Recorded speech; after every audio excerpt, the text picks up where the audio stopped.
Supreme court ने जो judgement दिया, मैं समझता हूँ वो जजमेंट संवैधानिक रूप से सही नहीं है। हालांकि सुप्रीम कोर्ट के 7 जजों ने दिया वो, लेकिन कोई भी सरकार ये नहीं कह सकती कि मैं सुप्रीम कोर्ट का जजमेंट लागू नहीं करूँगी, क्योंकि अगर उस जजमेंट को अगर चेंज करना है, उसका सिस्टम है कॉन्स्टिट्यूशन में, तो उसको चेंज करने के लिए उस प्रक्रिया के द्वारा जजमेंट को बदला जा सकता है। ये अलग बात है, वो जजमेंट सही है गलत है वो एक अलग तरह की बात है, लेकिन लीगली ये है कि अगर कोई भी सुप्रीम कोर्ट का जजमेंट आ जाता है तो वो प्रेसिडेंट है और सभी अथॉरिटीज उसके लिए बाउंड हैं, और उसको चेंज करने के लिए संविधान में प्रक्रिया है जिसके तहत संवैधानिक सिस्टम में बदलाव करके उसको बदला जा सकता है। तो ये तो सिंपल उसका जवाब हुआ कि भाई वो सरकार ये कह रही है हमें कुछ करने की ज़रूरत नहीं है। अगर सरकार कुछ नहीं करेगी तो वो जजमेंट लागू रहेगा, उसका मतलब सीधा सीधा ये है। क्योंकि सरकार अगर जजमेंट से सहमत नहीं है तो सरकार को उसको क्लैरिफाई करना पड़ेगा, और उसको क्लैरिफिकेशन करने के लिए संविधान में अमेंडमेंट करना पड़ेगा, और जब तक वो संविधान में अमेंडमेंट नहीं होगा तब तक वो जजमेंट लागू रहेगा। और वो केवल जैसे 7 जजों की जजमेंट है ये, तो सभी हाई कोर्ट उसको इम्प्लीमेंट करेंगे, और 7 से नीचे वाली जो बेंच होती हैं, 5 जज हैं, 3 जज हैं, 2 जज हैं, वो भी उसको इम्प्लीमेंट करेंगी। तो ऐसा कहना कि हम सुप्रीम कोर्ट के जजमेंट को लागू नहीं करेंगे, मुझे लगता सही नहीं है, और सरकार को उसके ऊपर स्टैंड लेना चाहिए। अगर सरकार ये चाहती है कि ये जजमेंट सही है तो वो कहे कि हम कुछ नहीं करेंगे इसमें, लेकिन अगर सरकार ये मानती है कि जजमेंट सही नहीं है, उस जजमेंट में कुछ कमी है, तो सरकार को कॉन्स्टिट्यूशनल मैकेनिज्म के तहत जो चेंजेज आना चाहिए वो चेंज करना चाहिए, तभी वो जजमेंट जो है उसके को निष्प्रभावी किया जा सकता है, नहीं तो वो जजमेंट लागू रहेगा। मतलब सर विधेयक लाना चाहिए सरकार को, अगर बाकी सरकार जो है, क्योंकि ऐसी मांग की जा रही है पॉलिटिकल लीडर्स के द्वारा भी। नहीं, केवल विधेयक से काम नहीं चलेगा, क्योंकि ये कॉन्स्टिट्यूशनल अमेंडमेंट का मामला होगा, क्योंकि ये जो इशू है ये कॉन्स्टिट्यूशन की इंटरप्रिटेशन करके कोर्ट ने दिया है। तो वो कॉन्स्टिट्यूशन के जो प्रोविजंस हैं, जब तक उनको क्लैरिफाई नहीं किया जाएगा कि जो कोर्ट समझता है वो सही नहीं है, और अनटचेबिलिटी बेसिस है और दूसरे जो क्राइटेरिया हैं उसके बेसिस पे, तभी उसमें कोई चेंज आ सकता है। अदरवाइज वो जजमेंट लागू रहेगा, और उस जजमेंट को सरकार को भी मानना पड़ेगा और जितनी भी बेंच हैं उनको मानना पड़ेगा, क्योंकि इस तरह से ये रूल ऑफ लॉ हमारे देश में है। ये अनार्की पैदा करने की ज़रूरत नहीं है सरकार को भी और किसी को भी। ऐसा मैं पर्सनल तौर पे भी मानता हूँ कि जजमेंट में जो है क्लैरिफिकेशन की ज़रूरत है। जजमेंट सही नहीं है हमारे हिसाब से, लेकिन अगर उस जजमेंट में लीगल पैरामीटर पे चेंजेस जो होने चाहिए कॉन्स्टिट्यूशनल सिस्टम में वो चेंज नहीं होंगे तो वो जजमेंट प्रभावी ढंग से लागू होगा। सर आप खुद इस मामले में जुड़े हुए थे, जिस तरह से वर्गीकरण की बातें कही गई, क्या लगता है सर समाज का अभी जो है जो बातें कही जा रही हैं कि एक कास्ट या 2 कास्ट जो है SC की ST की वो ज़्यादा रिजर्वेशन का लाभ उठा रही हैं और दूसरी जातियों को लाभ नहीं मिल रहा है, तो क्या सर ऐसी वास्तविक स्थिति है क्या? नहीं, मुझे लगता है कि इसके लिए कोई डाटा नहीं है। ये केवल जो भी ऐसी सिस्टम है, क्योंकि जो मीडिया है उसका जो कंट्रोल है वो हमारे लोगों के पास नहीं है, ना वो शेड्यूल कास्ट के पास है, ना शेड्यूल ट्राइब के पास है, ना बैकवर्ड क्लासेज के पास है। तो आज ही एक खबर है हरियाणा में, गौड़ ब्राह्मण होते हैं, गौड़ ब्राह्मण को OBC में डालने की खबर है। हरियाणा सरकार ने उसको इशू किया, उनका जो कमीशन है उसने।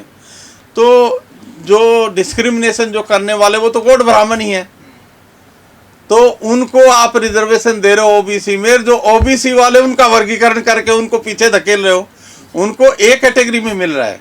तो ये जो पूरी व्यवस्था है, ये पूरी व्यवस्था अलग तरह से काम करती है। इसको समझने के लिए, उसके बारे में चिंता करने के लिए हमें ज़रूर उसके ऊपर सोचना चाहिए, क्योंकि कोर्ट ने जिस तरह से उसको डील किया, मैं समझता हूँ कि संवैधानिक तौर पे वो सही नहीं है। और अगर संवैधानिक तौर पे वो सही नहीं है, क्योंकि एक समस्या हम और भी देख रहे हैं कि जैसे SC ST OBC इनके जो इश्यूज होते हैं उनको कोर्ट कहता नहीं 2 ही दिन में ख़त्म करना है। 5 जज की बेंच है, 7 जज की बेंच है, 9 जज की बेंच है, वो 2 ही दिन में हमने ख़त्म करना है। और जब कोर्ट जो है मे और सेल का मतलब क्या है, मतलब ये मैंडेटरी है प्रोविज़न या ये डिस्क्रिशनरी है, ये डिसाइड करने के लिए 1 महीना डिसाइड करता, उसमें इतना लंबा कुछ है नहीं। लेकिन उसके बारे में अगर हमारे पास 10 आर्गूमेंट हैं तो हमें एक ही आर्गूमेंट करने का मौका दिया जाता है। ये भी एक मतलब जो है डिस्कशन का वो होना चाहिए, क्योंकि जो राइट्स हैं उनको मार्जिनलाइज किया जा रहा है और ये मार्जिनलाइजेशन जो है ये हमारे अधिकारों को ख़त्म करने की दिशा में लेके जा रहा है। सरकार को किसी को कोई राइट नहीं होता है। जब कोर्ट ने इंटरप्रिटेशन कर दिया तो कोर्ट की इंटरप्रिटेशन फाइनल है और वो इंटरप्रिटेशन किसी भी सरकार को माननी पड़ेगी। कोई सरकार उसको ये नहीं कह सकती हम इसको लागू नहीं करेंगे। जब तक वो कानूनी जो पहलू है जिसमें लीगल सिस्टम में जो चेंज लाना चाहिए वो अगर नहीं लेके आएंगे तो वो जजमेंट लागू रहेगा। जजमेंट ऐसे ख़त्म नहीं होता। कोई सरकार गुमराह कर रही है। हाँ, नेचुरली उत्तर प्रदेश में गुमराह कर रहे थे। जब वो रिजर्वेशन प्रमोशन के जो केस हुए 2012 में वो डिसाइड हुआ, 2015 तक वो कहते रहे कुछ भी नहीं होगा। 15 में जब उन्होंने रिवर्ट करने लगे तब उन लोगों को पता लगे तो जजमेंट प्रभावी हो गया।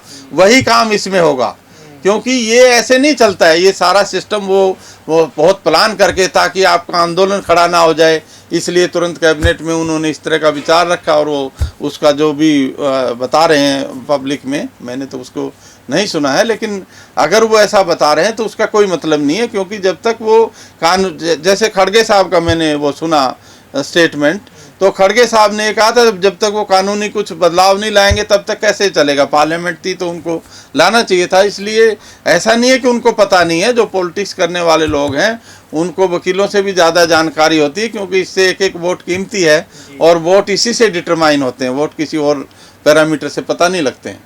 नहीं, मैं समझता हूँ कि जो शेड्यूल ट्राइब में वर्गीकरण का जो सवाल है ये इशू मंडल के सामने भी आया था, लेकिन मंडल ने इसको डिसाइड नहीं किया था।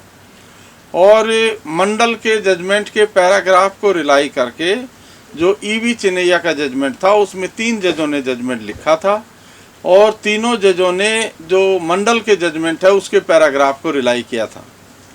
तो मंडल 9 जजों का है, इसलिए ये 7 जज की बेंच है। अगर ये मंडल से डिसएग्री करते हैं तो इनको 11 जज में इसको भेजना चाहिए था। दूसरा जो है कि जो हमारी समस्या एक और भी है कि जो शुरू में रेफरेंस हुआ 2014 में 20 अगस्त को जो रेफरेंस हुआ, 3 जजों ने जो रेफ़र किया इसको कॉन्स्टिट्यूशन बेंच को, उन्होंने कोई रीज़न ही नहीं दिया क्यों डिसएग्री कर रहे हो 5 जज से।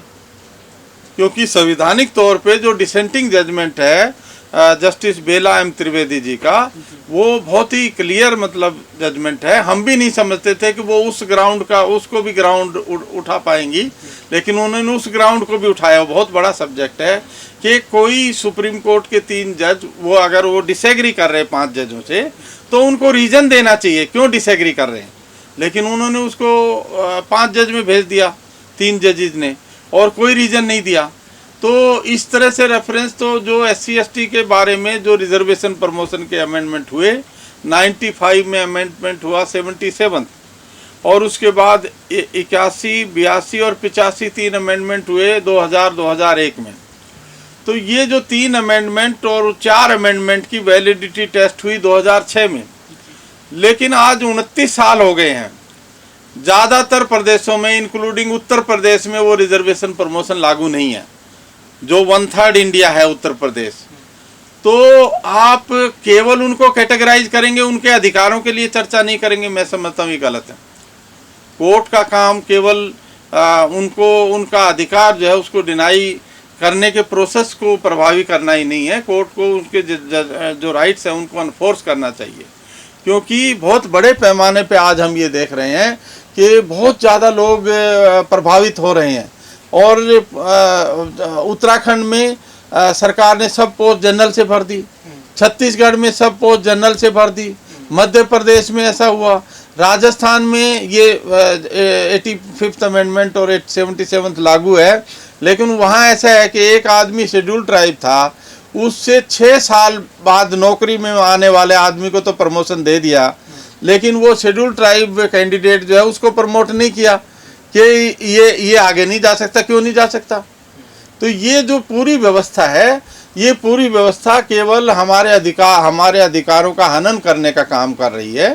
तो मैं समझता हूँ कि कोर्ट को रीजनेबल व्यू लेना चाहिए और रीजनेबल व्यू में उसको जो प्रिंसिपल्स हैं उनको मानना चाहिए। लीगल प्रिंसिपल्स कोर्ट ने ही सेटल किए हैं, जो कोर्ट ने प्रिंसिपल सेटल किए हैं उन प्रिंसिपल्स को कोर्ट को ऑनर करना चाहिए। सर बैकलॉग की भी तमाम चर्चाएं हो रही हैं कि पहले जो है कोर्ट उन चीज़ों पर क्यों संज्ञान नहीं ले रही जो वैकेंसियां रिजर्व कैटेगरी की खाली पड़ी हैं। उसके बाद नहीं, मैं आपको और चीज़ बताता हूँ, बैकलॉग में बाद में आएंगे। पहले होते थे vacancy based roster. Vacancy based roster में आज हमने 40 वैकेंसी भरी, 40 में से 2 ने ज्वाइन नहीं किया, कोई कारण होगा, अगले साल जो है 40 और वैकेंसी हो गई। तो ये जो सारी वैकेंसी का हिसाब लगा के और रिजर्व कैंडिडेट भर जाता था।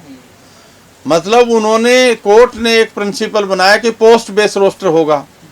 पोस्ट बेस्ड रोस्टर के बाद एक तो वैकेंसी किसकी है इसका हिसाब नहीं लग रहा, और गवर्नमेंट में कोई अकाउंटेबिलिटी नहीं है। कोर्ट में भी हमें बहुत ज़्यादा प्रूव करना पड़ता है। अगर जो जनरल कैंडिडेट है उसको 1% मेहनत करनी है तो हमें 50% करनी है, इतनी ज़्यादा मेहनत है, तब एक पोस्ट मिलती है हमारे को। लेकिन उसके बावजूद हम उस राइट को रियलाइज नहीं कर पा रहे, क्योंकि जो वैकेंसी बेस्ड रोस्टर था वो रेगुलर भरता रहता था, तो उसमें रिजर्व की भी वैकेंसी भर जाती थी।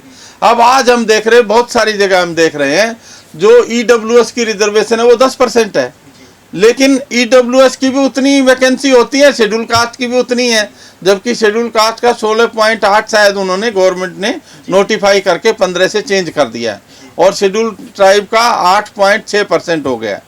लेकिन वो चेंज होने के बावजूद आज भी जो EWS की वैकेंसीज है जिनकी 10% रिजर्वेशन है उनको ज़्यादा वैकेंसी मिल रही है, तो उसमें भी वही लोग लग रहे हैं। जो ये OBC में घपला करके जो ऐड कर रहे हैं उसमें भी वही लोग आ रहे हैं। हिमाचल में पूरा एरिया उन्होंने शेड्यूल ट्राइब कर दिया, तो एक्चुअल शेड्यूल ट्राइब को तो कोई राइट ही नहीं मिलेगा उसमें। तो ये बहुत अलग तरह की समस्याएं हैं।